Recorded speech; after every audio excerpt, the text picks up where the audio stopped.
सुनने की क्षमता नहीं रखते। विषय आपका नक्सलवाद पर है। आरपी सिंह साहब अब आप बोलिएगा, एग्जैक्ट एक मिनट आपका रख रही हूं सर। मधुकेश्वर का नाम लिया तो मैं इनसे पूछता हूँ, सुब्रमण्यम स्वामी ने जो सोनिया गांधी जी को लेकर उनका जो कैरेक्टराइजेशन किया उसके बारे में कोई जवाब दे देंगे आप?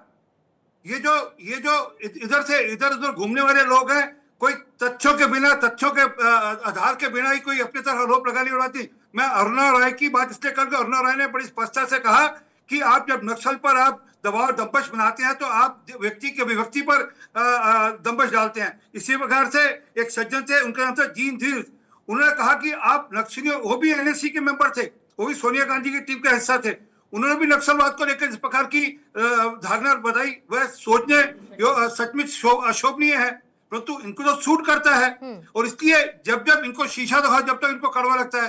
परंतु जो मूल बात है, आज पिछले 10 साल की मेहनत के बाद अमित शाह जी ने यह साबित कर दिया कि जिस चीज का वह प्रण कर लेते हैं उस प्रण को पूरा करते हैं। वो धारा 35 से हटाकर कश्मीर को मेन स्ट्रीम में जोड़ने की बात हो, वो चाहे यूसीसी की बात हो, चाहे सीए की बात हो, जब जब जो प्रण किया उसको पूरा किया। और इसी प्रकार से जब उन्होंने तय किया था कि हम 31 मिनट से पहले नक्सल खत्म करेंगे तो उन्होंने नक्सलवाद को खत्म किया है। कपिश जी, आपका टाइमर रख रही हूं। देखिए, हाथ कंगन को आरसी क्या और पढ़े लिखे को पारसी क्या।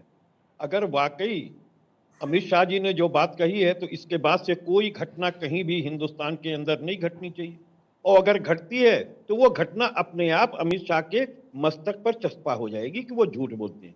क्यों कह रहा हूं? पुलवामा के अंदर जो आरडीएफ, जो उसमें 46 हमारे जवान मारे गए, आप मुझे बताओ एक चार्जशीट नहीं ला सकी सरकार।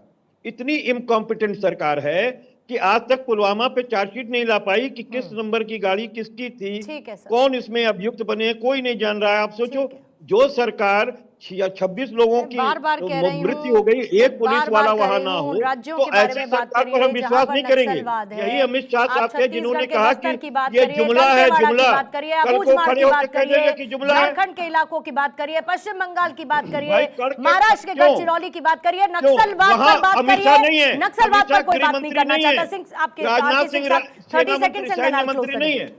आप मुझे बताइए। पूर्णिमा, मैं आपको बताना चाहता हूं कि इस देश में एक सीआरपीएफ नाम की एक फौज है जो दिन रात हर डिस्टर्ब एरिया में रही है, शुरू से लेके नॉर्थ ईस्ट में, पहले पंजाब में, फिर ये नक्सलबाड़ी में। उनके लिए ब्रेथ रिलीविंग है ये अचीवमेंट भारत का। 10 सेकंड बचे हैं आपके, उसमें बताइएगा। उनके लिए ये बड़ा अचीवमेंट है फोर्सेस के लिए, बहुत बड़ा अचीवमेंट है, लेकिन उनको एक बहुत बड़ी शिकायत है आज की सरकार से कि ये सरकार उनके कामों को रिकॉग्निशन नहीं दे रही है और वो ऐसे लोगों को रिकॉग्नाइज कर रही है अगेंस्ट देम जो लोग कुछ नहीं करते। और इस फोर्स की जितनी कुर्बानी है उसको उन्होंने। मुझे इनका उत्तर देना। पुलवामा वाला 13,500 पन्नों की एनआईए ने चार्जशीट फाइल की है, कहां से अंगूठा छाप लिया था? अपने आपका वकील कहते हैं वैसे तो जरा दिखा दीजिए कहां की है।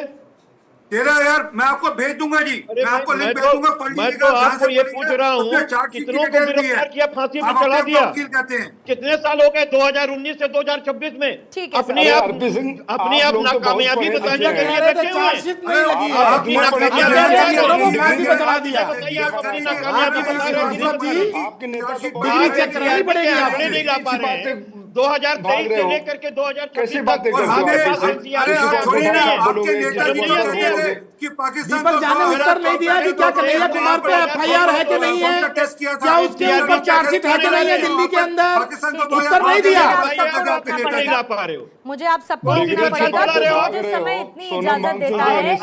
लेकिन एक बात बहुत तय है कि अगर विचारधारा अब भी जिंदा है तो इस बात को ध्यान रखना पड़ेगा कि खतरा अभी बाकी है और उस खतरे से निपटने के लिए तैयारी और मजबूत आने वाले समय में होनी चाहिए। लेकिन गृह मंत्री ने कह दिया देश नक्सल मुक्त हो चुका है और इसे एक बड़ी विजय के तौर पर भी देखा जाना साथ साथ चाहिए भी।